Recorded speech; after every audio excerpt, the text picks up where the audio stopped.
मेरे भाई ने परसों मुझे मैसेज किया और उसने बोला कि दुआ करो कि मैं मर जाऊं।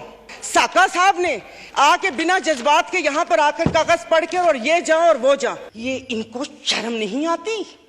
रात के अंधेरे में पेट्रोल का बम गिराते हैं तो वो भी जरूर रात के अंधेरे में पेट्रोल का बम गिराते हैं।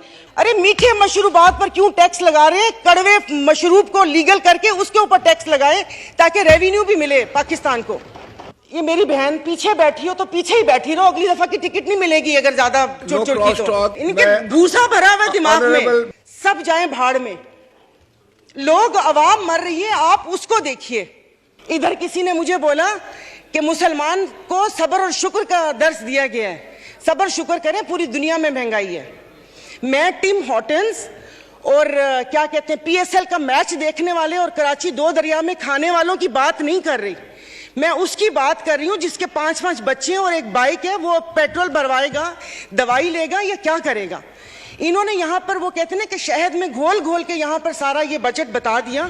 मैं वैसे लिखा हुआ पढ़ नहीं सकती इसलिए कि उसमें जज्बात नहीं होते, वो रीडिंग होती है। जैसे कल परसों ये वजीर खजाना साका साहब ने आके बिना जज्बात के यहाँ पर आकर कागज पढ़ के और ये जा और वो जा, दूसरे के ऊपर, और पीछे यहाँ पर बैठे हुए सारे पीछे डेस्क पे जा रहे थे कि उसने वो कर दिया, क्योंकि इनकी तो दुकान चल रही है।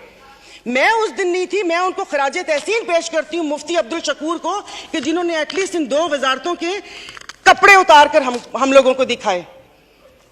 ये ऐसे नहीं होगा। मुझे बताएं कि वो अवाम ही नहीं रहेंगी तो आप लोग हुकूमत किस पे करेंगे? और कल उन्होंने कहा कि हुकूमत जैसे ही संभलने वाली थी तो सैलाब आ गया। तो जनाब स्पीकर मुझे माफ कर दीजिए, जिस वक्त सैलाब आया तो उस वक्त तो हम अपनी जिंदा दिली का सबूत दे रहे थे। 75 करोड़ आवाम के खून पसीने और टैक्स की कमाई से हम यहाँ पर तकरीबात कर रहे थे। और मजे की बात है, प्लीज, मतलब मैं बहुत आराम से बात कर रही हूँ, कोई तंज नहीं करूंगी, कि अभी आइन की तकरीबात का आगाज हुआ है। क्या आइन के आर्टिकल 3 आई थिंक 27 या 35, 36 आगे, क्या उस पर यह रियासत पूरा उतरती है? क्या हमारी की हिफाजत है? यहाँ पर हमें बुनियादी सहूलतें मुयस्सर हैं यहाँ पर? मतलब हम लोग इतने नाक के पक्के हैं कि उस पर वो करके आइन की बात कर रहे हैं। और ये हालात इस नहद तक ना पहुंचाएं कि हम अपनी बड़ों की कुर्बानियों को बेफजूल समझें, क्योंकि गोरे से तो लेके रहेंगे पाकिस्तान, ये नारे लगाकर हमने आजादी तो ले ली, अब मैं किससे आजादी मांगूं? क्या गोश्त खाने के लिए हमने आजादी मांगी थी कि खुला गोश्त यहां पर खाने को मिल जाए? उसके अलावा तो कुछ भी नहीं है। और मुझे माफ कर दीजिएगा कि उस कश्मीर वाले दिन में यहां पर ना वजीर आजम थे, ना वजीर खारजा थे, ना दिफा मिनिस्टर थे, और ये यहाँ पर कश्मीर का वो हो रहा था। और जो मोदी की कहानी सुना रहे थे, मुझे तो एक सेकंड के लिए, मैं तो उस वक्त आई थी, मैं समझी कि आप शायद यहाँ के हालात सुना रहे हैं। मुल्क को पता नहीं आप लोगों ने कहां से कहां पहुंचा दिया। टैक्सीज की बात करें, जैसे अभी मेरे भाई ने बोला कि रमजान आने वाला है, मशरूबात पर, अरे मीठे मशरूबात पर क्यों टैक्स लगा रहे हैं? कड़वे मशरूब को लीगल करके उसके ऊपर टैक्स लगाए ताकि रेवेन्यू भी मिले पाकिस्तान को। मीठे मशरूबात है, गरीब रोजा रख के एक उसकी ख्वाहिश होती है रूह अफ़ज़ा पीने की या वो करके, और उन्होंने कहा बाकी चीजों पे टैक्स नहीं लगा। मुर्गी गोश्त महंगा नहीं हुआ, वो अल्हम्दुलिल्लाह हमारे पाकिस्तानी खुद ही महंगा कर लेंगे।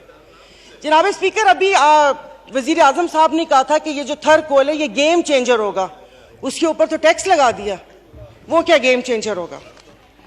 और नहीं, उसको हलाल कर दे, मीठा तो गरीब पीते हैं, आप लोगों को उसको लीगल करके उसके ऊपर टैक्स लगा देना चाहिए।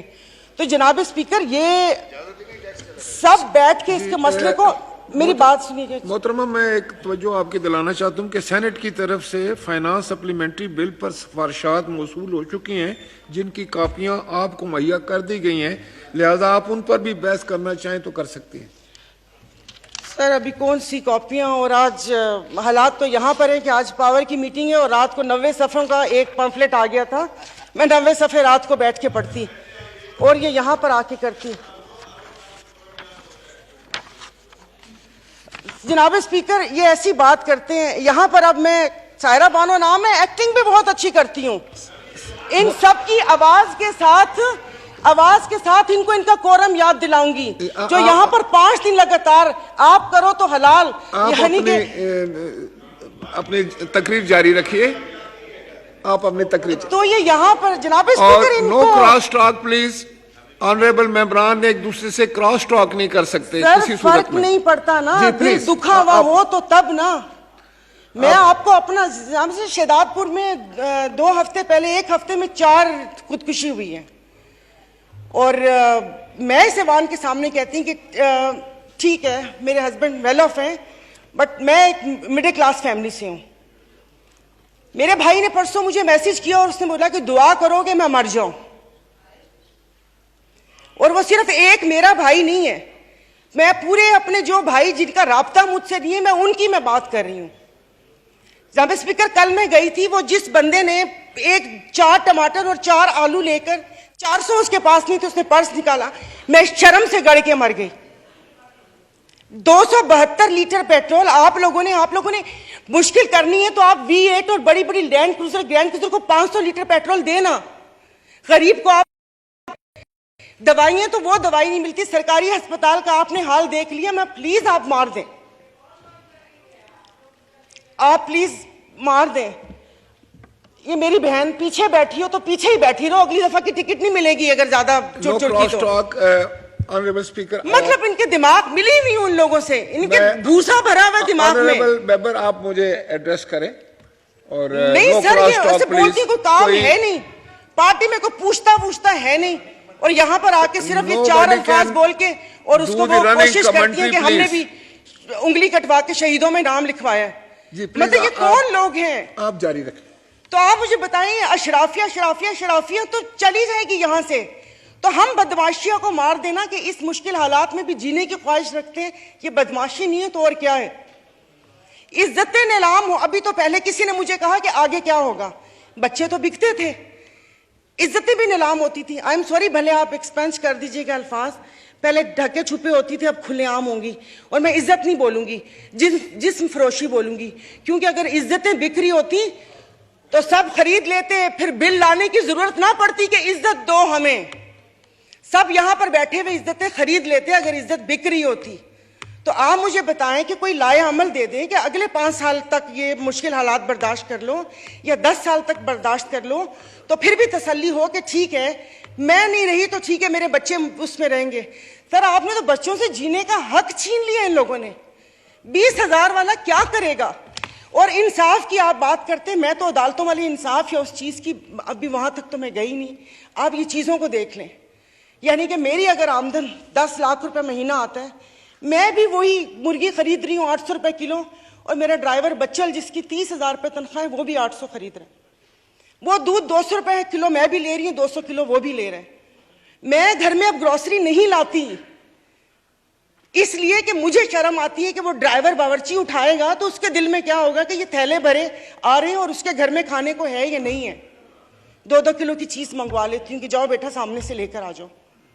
तो आप मुझे बताएं, मतलब थोड़ा सा जीने का हक दे दे, खुदा पाक को जाके जवाब देना। यहां पर आप आयतें पढ़ाते हैं, आयतें पर्दा कर चुकी हैं, आयतें पर्दा कर चुकी हैं। अभी ये कहते हैं वो तकरीर ना, ये इनको शर्म नहीं आती, रात के अंधेरे में पेट्रोल का पंप गिराते हैं, तो वो भी जरूर रात के अंधेरे में पेट्रोल का पंप गिराते हैं। मुझे तो समझ नहीं आ रही थी, चश्मा नहीं था, मैंने कहा ये क्या हो गया, शायद मैं रात को रोई हूं, अल्लाह पाक ने मेरी दुआ सुन ली। पता चला वो पिछले थे मैसेजेस ना, जब वो यहां पर बैठा करते थे। अब सब कुछ जायज है, सब कुछ हलाल है।